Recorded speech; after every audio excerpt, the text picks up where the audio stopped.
How's the fishing? So, caught anything good? Today, not a kipper. This new fishing line is really good, but I've run out of bait, so it's practically useless by itself. That's quite an issue. Hey, Falcon, do you think that fishing line would work as the high grade string Monsieur Trouvé wanted? It just might. Say, Monsieur Kingley, since you aren't catching anything, would it be possible for us to take that new fishing line off your hands? Sure, what's it worth? Didn't we already go over this fishing line payment business? Yeah, but that was compensation for the old fishing line. If you want to buy this new line, it's a whole separate matter. Also, I saved your life, remember? And I was polite enough not to rub that fact in your face. Much. Fine, fine. So how much did the new line cost? 10 francs. There is no way that that line cost 10 francs. You're right, it cost 1, but I had a little markup. That's obscene. I guess it is a bit. Tell you what, if you can provide me some killer bait, I'll give you the line for free. Killer bait? Like worms? Sure, worms, sweets, whatever. So what'll it be? Do you have some bait, or do you want me to just pay me the cash? I'll be back later. We don't have any bait, do we? I've got 133 francs. So we could just get that off him. Yeah, let's do that, the cash. I'm done playing the stupid run around fetch quest nonsense. Here's the 10 francs. Excellent, and here's your line. Fishing line's been added to your evidence folder. There we go. Wait, hold on. I have no fishing line or bait. I did not think this deal through. Oh well, can I help you with something else? Have you heard of Croque Monsieur? Have you heard of a man called the Croque Monsieur? A man called the Croque Monsieur? No, doesn't ring any bells. It's a strange name, though. Did the man name himself after the sandwich, or was the sandwich named after him? I have absolutely no idea. I can only aspire to have a sandwich named after me one day. The Sparrowson, thick slices of white bread, mayonnaise, cheese, chicken, bacon, slices of sausage, honey glazed ham. Stop. You'll give us all heart attacks. Thank you. I think we're done here. Happy fishing, monsieur. Bye, Monsieur Fisherman. Hey, you know I hate being called that. Well, that didn't help. That did not help. Okay, so I can't go there until I've got the copper pot. I could buy from Les Halles, but there's nothing else there.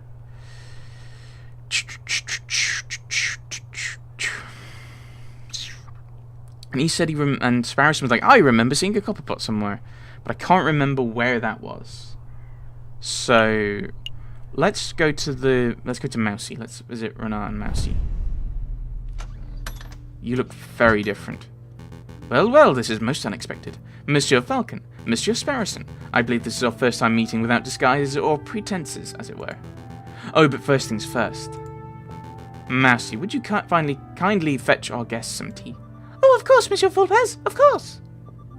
Monsieur, what kind of tea would you like? Chamomile? Darjeeling, maybe? What a horrible option. Why would you put that in a game? See, Darjeeling. Darjeeling would be divine. Actually, some Darjeeling would be divine. Thank you, Mousy. Sure, Darjeeling sounds good to me too. Okay, 1 pot of Darjeeling coming right up. Let's get down to business. What is it you two came here for? We just have a couple of questions. Have you heard rumor of an uprising? Monsieur Volpez, have you heard any rumors of an uprising? Of course. These days a man can't walk into a tavern without hearing angry men whispering about violence and revolt. I dare say that Paris may find itself in the midst of yet another revolution before the end of winter. But what can you tell us about the dissenters specifically? Do you know where they are meeting? I'm afraid I only know what you can read in the papers, monsieur. I know anti-government protesters were meeting out in the open until the government clamped down on large public banquets. With the banquets gone, who knows where the dissenters went? I see. Perhaps I can assist you with something else. Croque Monsieur. Have you heard of a man called the Croque Monsieur? And no, we aren't talking about the sandwich, unfortunately. The Croque Monsieur? Are you referring to the black market salesman? The man who claims to be able to procure anything, no matter how illegal? Yes, that sounds exactly like the man we're looking for. Do you know him? Me personally? No, monsieur. I just know of his vile reputation. I see. Then, do you have any idea how we can find him? Meeting the Croque Monsieur face to face is not easy. The man doesn't make himself known to just anybody, after all. I know. I shall do a little investigative work of my own. Come back in 3 days and I'll tell you where and when you can find the Croque Monsieur. That's an enormous help. Thank you so much, Monsieur Volpez. Of course there is a price. A price? It's just a small fee. A mere 30 francs. Hey, we saved your derriere over that Prince Juan business. Is this any way to show your gratitude? Monsieur Volpez, you must understand that this is no personal errand. We are investigating on behalf of king and country. I'm sure your intentions are noble, Monsieur Falcon, but I'm running a business here. A fox has to eat. 30 francs, and I guarantee I will find you the croque monsieur. That's my final offer. What do you say? I think we have to take it. Here you go, monsieur. Very good. As I promised, return in 3 days or later, and I'll tell you where the croque monsieur can be found.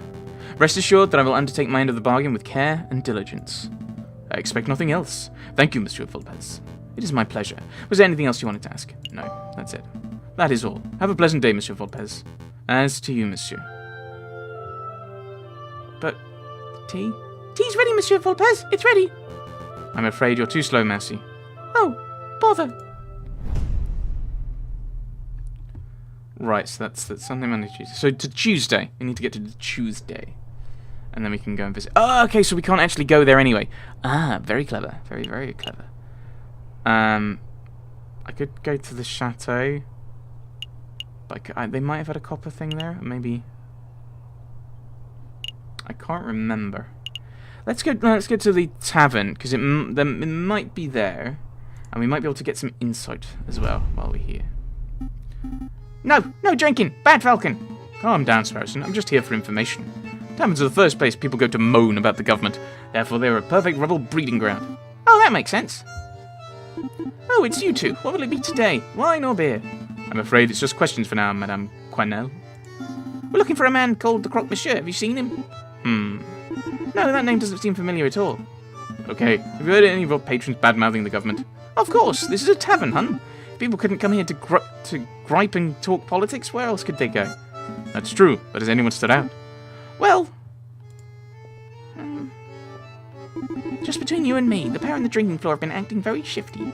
Now, I'm not saying they are or they aren't rebels, but they're doing far too much talking and not enough drinking, if you know what I mean.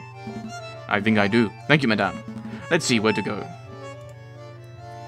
Like the room. The drinking room. Let's pop in here, then. Oh, this way. And that's when the mademoiselle told me to put the order in. No idea what she's going to keep him, though. Yeah, you know that she hates being called mademoiselle. You're going to get stuck with guard duty again. Oh, right you are. The madam it is, then. Wait, she ain't married, is she? So why do we have to call her madame? Why don't you ask her yourself? No way, she'd straight up eat me alive if I asked that directly. Wait, hush up. Do you smell that? It smells like eavesdroppers. Can I help you, monsieur? What were you talking about? What were you two just talking about before we rudely interrupted? Well, I'd like to include you in our conversation, but to be perfectly honest, I don't think that's any of your business.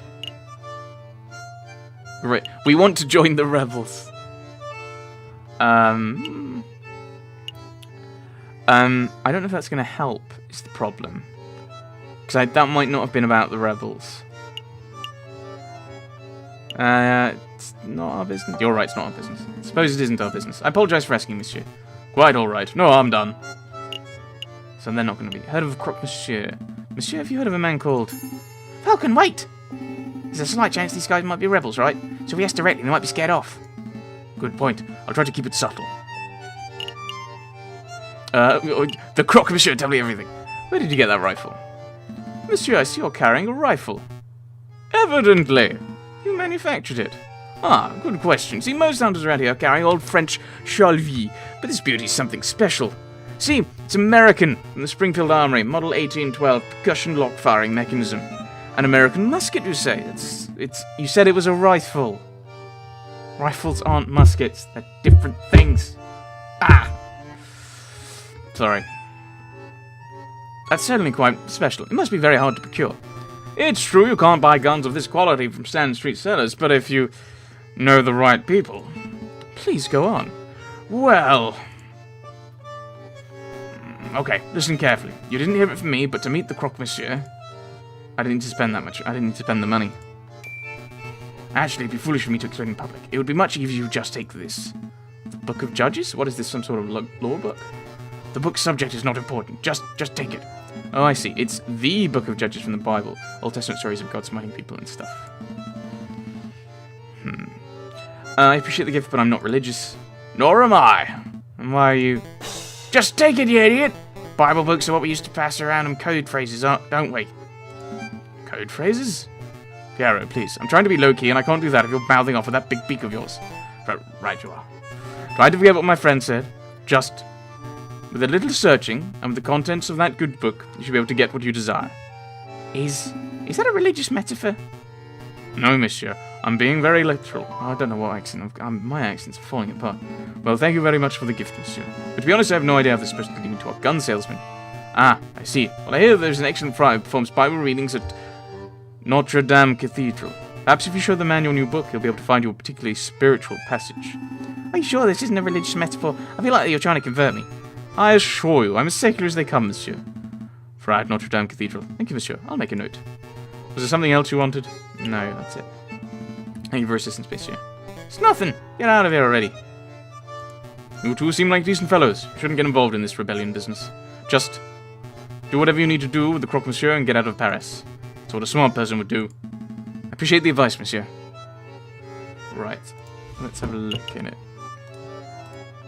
Oh, I can't actually interact with that. Okay.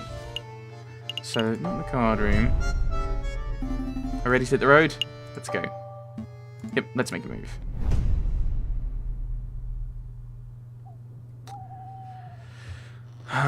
Right, so I could go to Notre Dame, but I've spent 30 francs getting this stuff sorted. So I don't think we need to go there. What's moved? Oh, they've added Notre Dame over here. We could go to the chateau, because I think that might be where the pan was. I honestly can't remember. It's not the duck. It's somewhere we've been before, so let's try going to the chateau. What could possibly go wrong? Ah, you there. I remember you. You guys can help me out with this little dilemma. What is it, mademoiselle? Which country is better? Great Britain or the United States of America? Is this like Great Britain for monarchy, USA for rebellion?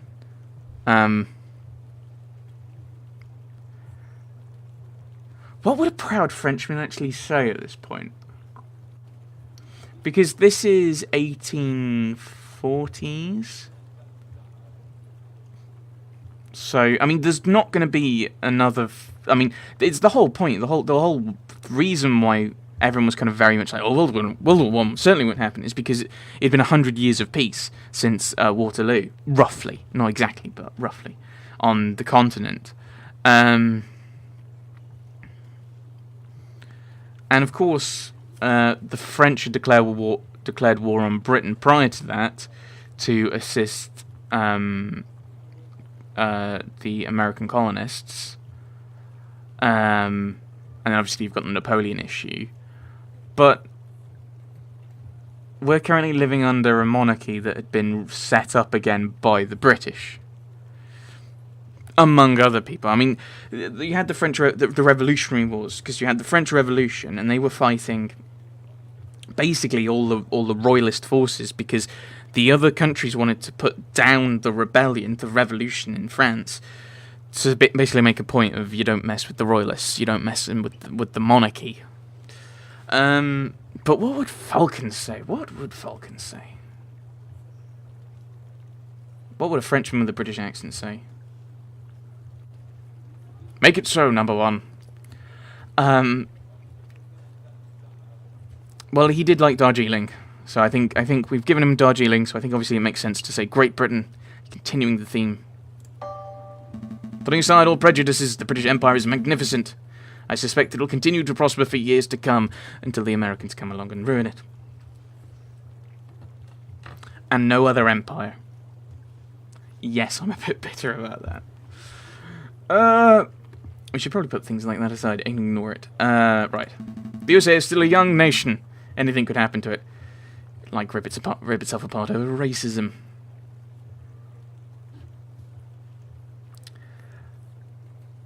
Kind of. Ish. You think Britain is the safer option, huh? I suppose it would make for a shorter trip. What is this about, mademoiselle? Well, I'm thinking of taking a trip. A long trip. Everywhere I go in Paris, people are angry and depressed. It's like violence is about to break out at any moment. This is 1848. When was Peterloo? No, Peterloo must have been about now. Maybe a little later? Right, Peterloo was this massive... this film coming out actually was a protest. I think it was led by the Chartists, who basically wanted to extend voting rights to working class men, which happened in 1918. They make this big thing of equality between men and women happening in 1918. It didn't happen until 1928. 1918, working class men could vote as long as they were over 21. Women could vote as long as they were over 30, and they or their husband owned £5 worth of property, which was an awful lot back, which was a decent amount back, which is quite a bit back then. It was 1928 when they were both, men and women both got votes of 21. But, right, Chartists wanted to extend it to working class men. I think, did they want to do it with women as well? Certainly working class men. I'm not sure about women off the top of my head. And fix various other electoral issues. And they had a protest, assuming it was the Chartists, which it may not have been. But they had a protest. It may have been like Peterborough or something, but it certainly began with Peter. And to deal with it, they sent in cavalry to go in and break up this protest, and people died. So it's the Peterloo Massacre. It's called Peterloo because the cavalry that was used there was a cavalry regiment that had, I don't know if the troops were, but certainly the cavalry regiment had been at Waterloo. So it's the Peterloo Massacre. Oh, violence. Violence. That's how I got onto that. I got really confused for a moment. I've saved up enough, so I'm going to get outfit. Follow my dream of starting a new life overseas. Who's going to look after Chateau Crinier? Well, with the Baron's passing, they decided to auction off his estate. I think the de Meows were showing some interest in the cat household. I guess they can handle the household duties themselves. The de Meows, you say? Interesting. Anyway, this might be the last time we'll see each other, so I'll just say, au revoir, Sparrowson. Au revoir, Monsieur Falcon. Farewell, mademoiselle. I wish you a pleasant voyage. So long, mademoiselle. Don't let those limeys push you around. Hey, Falcon, I think we forgot something. The rebels, the Croque Monsieur, all that juicy investigation stuff. We're supposed to be asking questions. Oh, right. That completely slipped my mind. It's no matter. Colleen didn't seem like the type to get involved with rebels and armed dealers. She probably knew nothing. I suppose, in any case, she seems to be the only one with enough sense to escape before the violence starts. Yes. Oh, that was it? I thought we could go in and steal a pot. Because I'm a horrible person like that. Let's go to the associates and see what they say. Mr. Volpez, you managed to dig up some good information, I trust. ... There is good news and there is bad news. Hit me with the bad news first. Hit me with the bad news first.